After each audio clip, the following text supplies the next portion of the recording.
Let's get into the heart of this particular unit. We're really looking at the electrophilic aromatic substitution.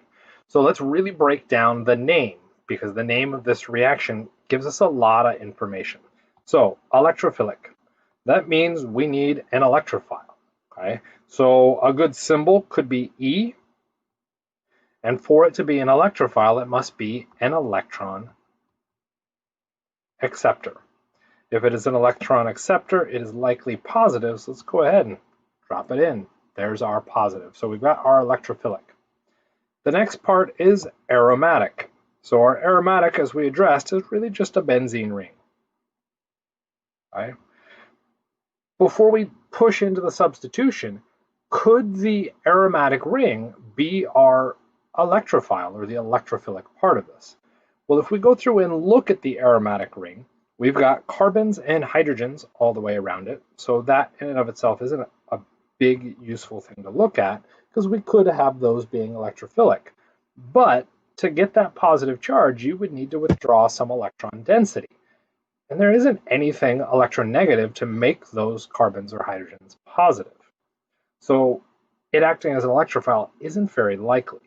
Further, if we push this to the extreme, the aromatic ring is characteristic because of those pi electrons. And as we learned in our very first unit, pi electrons are nucleophiles, not electrophiles. Okay? So what does that mean? Well, the aromatic ring is not our electrophile. We're referencing two separate pieces. The last part of this is substitution, which means we're doing a chemical reaction. Something needs to substitute for something else. So we've got our benzene ring with carbon and hydrogen, and we have our electrophile. Those are the only two pieces. That means the electrophile has to substitute for either carbon or hydrogen. Which one is more likely? The hydrogen's on the outside of the structure with one bond. The carbon's on the inside of the structure with 4 bonds. The odds that we would be able to break all 4 bonds, pull out the carbon, put in the electrophile, and then remember it's aromatic, restore aromaticity, that's a lot. That's very not likely. So a better bet would be that our substitution is going to happen by replacing the hydrogen with the electrophile. And what we now have is the basic tenets of our reaction. Okay? So that's what we're attempting to go through and do. For those of you looking really carefully at this, you could see that it is a substitution. We're exchanging hydrogen for the electrophile. The question then becomes, is how does this happen? Okay? Should the hydrogen just fall off on its own? H plus isn't a horrible thing, but that negative carbon, that's not particularly stable, and that's not particularly likely. So let's push back to what we said that aromatic ring acted as. Remember, I erased it down here. We said the aromatic ring was a nucleophile. So let's take the electrons from the pi bond, and because we've got the hydrogen over there, we're going to do it this way. And we're going to take those electrons and we're going to share them with our electrophile. The result of this is that we are still going to have our benzene ring. The other double bonds are still going to be there. Because this is a symmetric, or not symmetric, all hydrogen benzene structure, those carbons aren't different from each other, so it doesn't really matter at this stage where I place the electrophile.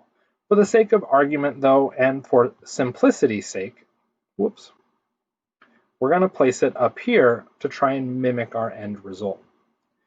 And then the next part of this is that we took those electrons out, that bottom carbon is now positively charged. Okay? That structure should look really familiar because that structure is effectively our foreshadowing that we talked about before. We might go through and say, well, that as a secondary carbocation isn't particularly stable, but it isn't actually that bad because of resonance. That resonance within that system helps to stabilize that charge, and we can end up shuttling it around the ring. So what we end up having to consider is all of the resonance possibilities. right? And then we'd have our positive charge up here. Okay, so all of those things are happening. In this particular reaction, it turns out that these structures are so relevant and important for why this reaction works that we name them, and they get called sigma intermediates. And as you may remember from first semester, sigma is in reference to a single bond, right? Which, if we look at that carbon, it only has single bonds on it. So it's a sigma intermediate because that carbon only has sigma bonds. This structure is still not stable. We need to finalize it. To finalize it, what we'll do is we'll take the electrons in that carbon-hydrogen bond, and we'll take those electrons and put them into the double bond. Okay, what is the result of that? Okay, well, if we went through and did that move, we would have our benzene ring. There's the electrophile. There's our double bond, double bond, double bond. We've done the substitution. For those of you that were really looking, you might have noticed that I did erase the original drawing, which I'm going to draw back horribly because I'm not a good artist. Okay? Those are resonant structures of each other. Once we have reestablished aromaticity, we can move those double bonds pretty much anywhere we want within that structure, and it doesn't matter. It's just easier for the sake of this drawing if we go from the red to the purple, because that actually shows where the double bonds are located, as opposed to the blue structure that I just drew in isn't showing the same location of those double bonds. So it can be a little bit trickier to nuance. But what we're looking at here is the overall mechanism. Okay, so what we have to go through and do, nucleophilic attack, which is interesting, we're doing a nucleophile addition with an aromatic ring. Okay, that first step is an electrophile addition. Oh my goodness. Because we're adding the electrophile to our structure. Okay, that's interesting. Okay, an electrophilic addition, but I thought this was a substitution. The substitution that we're referencing is the overall reaction. The overall reaction is an EAS. It looks like a substitution. The mechanism that we followed to get the substitution involves electrophilic addition, some resonance, and then that last step, write it down, electrophilic addition, and then the last step looks kind of like an acid-base, and I'm going to argue you shouldn't call it acid-base because we also formed a pi bond. According to Carty, what we would call this is an electrophile elimination. Okay, a little bit weird to call a hydrogen an electrophile, but it's fair. Okay, and so we've got an electrophile elimination. So electrophile addition followed by electrophile elimination looks like substitution. Okay, so with that, the rest of this video is really just addressing how can we make this reaction go faster. Okay, we could address the nucleophile. That's the next chapter. So what we're going to address is the electrophile. For that reaction to go faster, the more positive the electrophile, the more likely the benzene ring is going to react. Remember, we're going to an intermediate. I just deleted, but I've got a nice pretty drawing of it. Okay, we're going to an intermediate that is definitely higher in energy because it's not aromatic anymore. Okay, we've lost that conjugated pi system. Okay, so to get the benzene ring to actually react, you need to throw in a stupid positive electrophile to force benzene to share those electrons out. Okay, so what are some stupid positive electrophiles, or how could we do it? So first off, what we're saying is make the electrophile more electrophilic. Okay, get rid of the fancy words, make a positive more positive. So we've got some examples of electrophiles down below. Okay, so 3 electrophiles that we're actually going to talk about in detail. Which of these 3 do you think would be the most electrophilic? Well, most electrophilic means most positive. The most positive one would be the one that is, well, actually positive. Okay? So our nitro, that NO2, or our nitronium ion, is the most electrophilic. Okay? We could make this a little bit more challenging and say, well, which one's the next most electrophilic? Okay? And it turns out it's going to be the acyl chloride. followed by the bromine. Why is the acyl chloride more electrophilic? We get two polar pi bonds withdrawing electrons from our partially positive carbon in the middle. In the case of our bromine, there's only one polar bond causing it to become more positive, okay? Which is now going to get us to the next point. How do I make, say, that bromine more positive? What can I do that's going to cause that bromine to become more and more and more positive? Okay, so this is where adding a catalyst can come in. What that catalyst is going to need to do is start to withdraw some electron density. As it withdraws electron density from one of the bromines, well, it's going to want more electrons. So it will steal electrons from the other bromine, leaving that other bromine as a very good electrophile. One of the most common ways to do this is with a Lewis acid catalyst. So a Lewis acid is an electron acceptor. These are typically seen with iron, some kind of metal center, because our metals typically carry positive charge. So if we use an iron chloride, or because we're looking at bromine here, we'd probably do an iron bromide.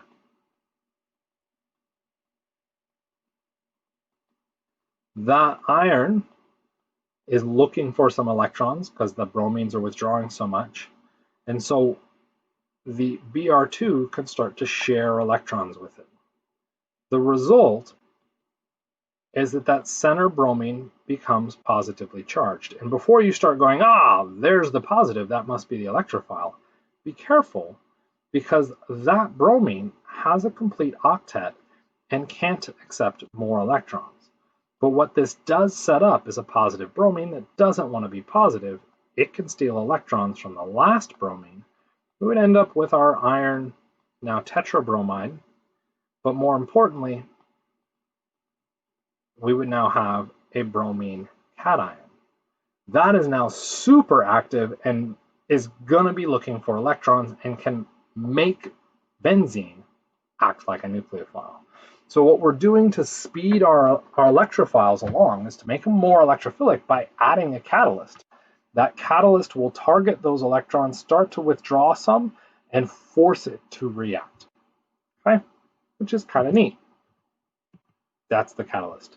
So here's the overall reaction shown again. In this case, we're generating a positive chlorine, an electrophilic chlorine. So we could do this with chlorine, we could do it with bromine, we could even do it with iodine, but typically it's bromine and chlorine. Okay? That did not go in the sequence I wanted. So could we do this in another circumstance? Well, aluminum chloride is another metal center catalyst. And as a metal center catalyst, it has that empty p orbital. Aluminum actually has the empty p orbital. And I could put it up against an alkyl halide. And what will happen is the electrons shuttle in. That halogen doesn't want to be positive, so it takes the electrons away, and we get this R positive. Okay? That R positive is a carbon electrophile. Okay? And that is fantastic, because now we can add positive carbons to our benzene ring. Okay? So we can increase or chain grow, so to speak. Whoa, that like multi-stepped. Okay? And the next one we could go through and do is we've seen chlorides or halides show up before. Our acyl chlorides and halides we saw in the last unit can do the same thing. Withdraw electrons, and we form up with probably my favorite ion. I think it is a super cool one. Okay, and it's largely for the name because it is a little silly. It's the acylium ion. Ha, ha, ha. And what makes it so special, because you might go through and say, well, dang, that's a positive carbon. That's not particularly stable. This does actually have a resonance contributor where we form the triple bond with the positive charge now on the oxygen. We have two structures here, A and B. If you were asked which one is the better Lewis structure, your answer is B, because B has a full octet. Okay? A, that carbon is missing an octet. Okay? occasionally I'll get students go through and say, but if there's resonance, wouldn't that make the aldehyde acidic? Okay, so what you're doing is pulling back from old content, which is fantastic. I really like that. But when we're talking about the aldehyde being acidic, the result is not the carbon becoming positive. The result is the carbon becoming negative. That does not have resonance.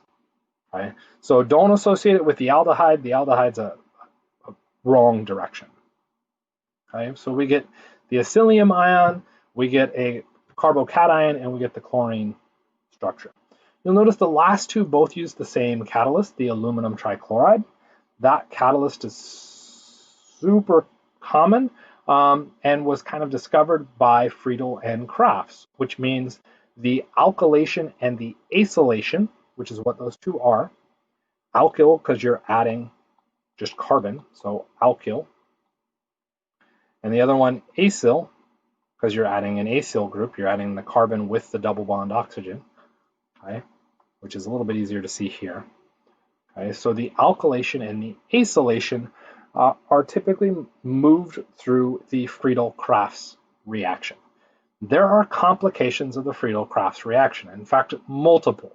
We're going to look at a few here in a second, but then we'll see them pop up again when we learn a little bit more about substitutions. Okay?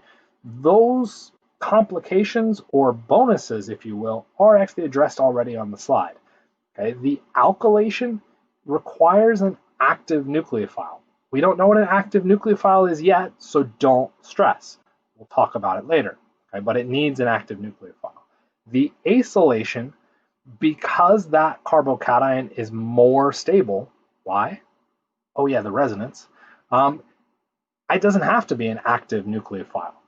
Okay? That structure, that benzene, can be really any benzene, so it'll work with all rings, and that's why the acylation is typically the better path to go than the alkylation, because the alkylation requires some kind of extra things. Okay? What other extra things do we need to be concerned about? Okay? Well, in the alkylation, we're forming a carbocation. Okay? So we're taking that reagent with our, that is an awesome face. We're taking that reagent and we are forming a carbocation. And for those of you looking at that structure, hopefully what you see is that that is a primary carbocation, and primary carbocations are not stable. They are so unstable that we could make the argument they don't form. The aluminum trichloride is a phenomenal catalyst. It will help the primary carbocation form. However, if there's something more stable that primary carbocation could, say, become, then the active electrophile is not the acyl chloride we started with, but it's actually the secondary. So we see a rearrangement. Okay? The Friedel-Crafts alkylation reaction is finicky because you will very commonly see rearrangements happen with it. Okay? So it is a common question to pop up. You won't see the direct substitution. You have to consider that rearrangement. Okay? That's part of it. Okay? The acylation we don't have to worry about because it was already resonance stabilized. I don't need to show that, or I'm not going to show that because we already showed the resonance stabilization. Okay? Next thing that pops up, we do get a hybridization requirement. Okay?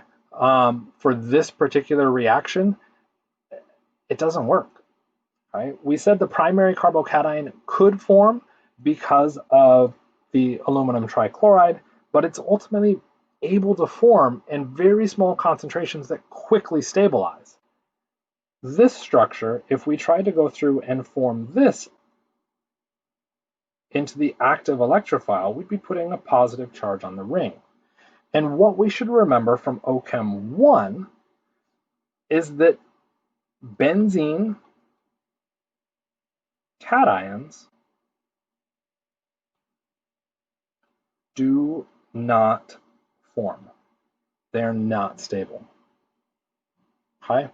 That cation cannot be resonance stabilized, We can talk about it if you want. The answer is perpendicular orbitals.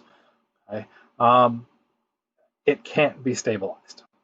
So when I'm looking at the Friedel-Crafts alkylation, I have to have a starting alkyl halide that is sp3 hybridized. The sp2, as shown here, and sp won't work because that carbon, one way to look at it is that the carbon of the sp2 or the sp is more electronegative, which, if anything, strengthens the bond to the chlorine so much that it makes that very unlikely to break. Okay? You could also reference it the other way and say that the hybridization of that carbon now goes up, or it goes up, down, less hybridized, which means its electronegativity goes up, which was something we discussed back in first semester also. If its electronegativity goes up, it doesn't want to be positive, and again, we run into the issue. So in this particular reaction, I don't even have the picture of saying no reaction. The Friedel-Crafts alkylation does not occur unless we're looking at an sp3 alkyl halide. Okay, so this would be a big fat no, that's an eraser, no reaction. Okay. And then with our last slide, this summarizes pretty much the end of our, not summarizes, but it covers the rest of our common electrophile reagents. Here what we're doing is looking at the Bronsted-Lowry acid catalyzed as opposed to the Lewis acid catalyzed. We had the nitro, that was one of our greatest or our best electrophiles. How do we go through and form it? This is a really fun reaction, and it's also incredibly commonly tested on, okay? And why, shows a bit more than I really wanted, is that this reaction is done by taking HNO3 and mixing it with H2SO4. Okay, so this is extra fun because those of you that remember from Gen Chem can tell me what about HNO3 and H2SO4. Yeah, they're both strong acids. Okay, as strong acids, they donate their hydrogens. Ta-da, that's the end of it. Okay, no difference. Well, sort of. Okay, an acid is only strong as long as there's no one stronger. H2SO4 is actually a stronger strong acid than HNO3 because of the increased resonance that we get within the SO4 structure. Okay, why is that important? Well, if I put two people near you, two strong people, I don't know two strong people's names, the rock and the mountain. That's horrible, but that's all I've got. Okay, they're both incredibly strong. I think the mountain is stronger, so that if they got into a rumble, the mountain probably wins, right? At least in the fictional land. Right? So what's happening here is that we're mixing the rock against, hey, that's kind of funny, the rock against the mountain. Against the mountain. That was totally unintentional. I think that's hilarious. Okay. The rock may be very, very strong and could beat the living wonkers out of me, okay? But the mountain is bigger and stronger and is probably going to win in the system. So what happens back up here is that H2SO4, being the stronger acid, will actually force nitric acid to act as a base. Okay? So that in this reaction, we end up forming an even stronger acid.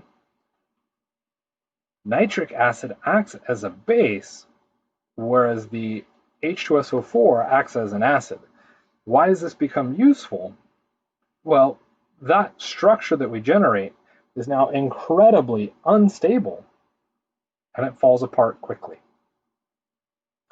Water will steal the electrons away from the nitrogen, giving us water as a great leaving group, and more importantly, giving us the nitronium ion, our great electrophile. right? So you could see a question pop up of how does nitric acid act in the nitration reaction in EAS? That was horribly phrased, but you get the idea. Okay? You have to be aware that nitric acid, a strong acid, will act as a base because sulfuric acid is that much stronger. That's kind of crazy and cool, right? At least I think so. If we continue on with our reagents, we could also get SO3 positive. And you might go, well, dang, how could we possibly pull that one off? Well, what's the stronger acid than sulfuric acid? Yeah, we don't have to do that. Really, all we have to do is mix sulfuric acid with sulfuric acid. Okay? They will fight each other and do effectively the same reaction as the nitric acid or the nitronium reaction to give us that positive sulfonium, which will now be our active electrophile. Kind of cool. Generally requires heat, generally requires stupidly concentrated acids because they're freaking acids, okay? They're strong acids. We don't want to dilute them. We're trying to force this reaction to happen. So they are a bit challenging to nuance out. The cool thing with the sulfonation is that it's reversible, okay?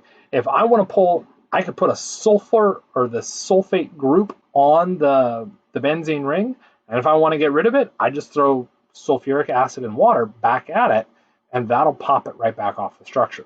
So the sulfonation is critical if you're needing reversibility. We will see that pop up in a later video that addresses something about synthesis. And then last but not least, we could get another carbon structure. This is a particularly interesting one in generation. We talked about using a Lewis acid catalyst. We could also use a Bronsted-Lowry acid catalyst. How do we go through and do that? We could start with an alkene, and then sure, why not? We use sulfuric acid for every other reaction. Let's throw sulfuric acid at it. Right? That will protonate the alkene, forming the most stable carbocation. And because we're in concentrated sulfuric acid, there's nothing to nucleophilically attack and stabilize that carbocation except the benzene. Okay? And so that's how that reaction works. We talked a little bit about names. I did mean to try and draw them up on the other ones, so we'll double back on that. We've got the nitration. We have a sulfonation. Whoa, wrong button. And then we have an alkylation. Okay, that's what we're seeing with these ones. Okay, and because I said I forgot to do it, we'll double back up if I can.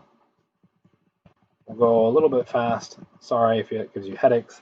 We've got the halogenation up at the top. Okay, remember, this does not have to be chlorine. It can be bromine also. And then we have Friedel-Crafts alkylation. Don't forget the Friedel-Crafts because that's telling us the catalyst. And then also the acylation. Okay, and that would be our reactions. That covers all of our primary electrophiles for the EAS reaction. It's now just a question of putting them on and producing the result. Okay? Hopefully that's straightforward. Let me know if you've got questions, and good luck and good night.